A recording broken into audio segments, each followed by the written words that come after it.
Again, I get my frames, I bridge, I shrimp. You see how much space I have right now? Because his head's kind of like lower than my chin, it doesn't have to be necessarily, it could be like over my head, but if it's too high, I'm not gonna be able to do it. Okay, but when his head's like just a little lower, I can bring this knee in, but I can also bring this leg over the top. Okay, does that make sense, guys? So when I bridged, I created enough space when I shrimp that I could throw both legs in at the same time. One foot's right behind the armpit, the other one's hooked right over the head. Now, don't move, Jake. Right here, if he stays here, I could just slide down and arm bar him. Okay, so most of the time people pull that arm right out of there. They don't want it there anymore. And so what I'm gonna do next is stretch him out a little bit with my hips extending, put my foot on his shoulder, don't fall, press him away, foot on the hip, and then foot on the hip, recovering guard. Okay? I'm tight. Stomp the floor, bridge, a little press with my arms. In this position, guys, right now, I don't really want to press them over my head like this, okay? Because now it's going to be hard to get my legs up there. I want to press them more down. You see, at this angle that I can just launch my legs over like this. Now I extend my hips. He's probably going to pull that arm out so he doesn't get arm barred. Step on the shoulder, create more space, and recover.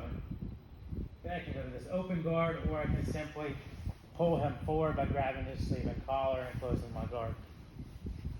Now sometimes we use that same high leg in a little bit different way. Sometimes when we frame to block the arm here, they reach over our head like this because they understand that we're about to escape. Like when we get here, they know that we're about to escape. So they reach over the head, because what happens when they reach over the head, guys, I can't move my head away the same way. So people want to grab your head in the front, but when they can't grab it in the front to limit your movement, they want to grab it in the back, okay? They want to put it there to limit your movement, okay? So a lot of times when we get here, they reach over, and when they reach over, they're going to want to like circle behind you, like this, okay? So I block the crossface here, and he starts to reach over. I transition my frame to there. See that? Go back. If I keep it here when he reaches over, he's going to smash it. He's just going to get chest to chest again, right? So when he reaches over, I just go to here. My wrist, the back of the bladed part of my wrist goes right into his armpit. Right here, he's not going to stay there. If he does, just stay there, Jake. If he just stays there, I can move away and come up on my knee. So he's going to reach around and circle. So I'm going to put the other hand here, and now I'm going to do the same thing I just did, but on the opposite side. Look, there. Okay. So you use that high leg in this condition where you can create enough space and their head's nice and low.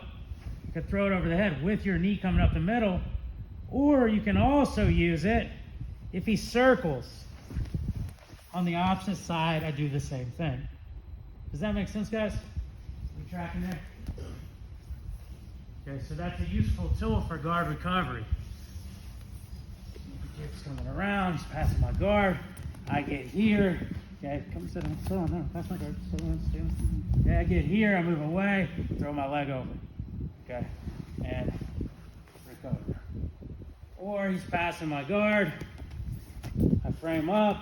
He keeps circling. I frame, rock up, and do the same thing except on the opposite side. This time it's my left knee across the belly and right leg over the head. Okay? Does anybody need to see that again? Let's give it a shot. 1, 2.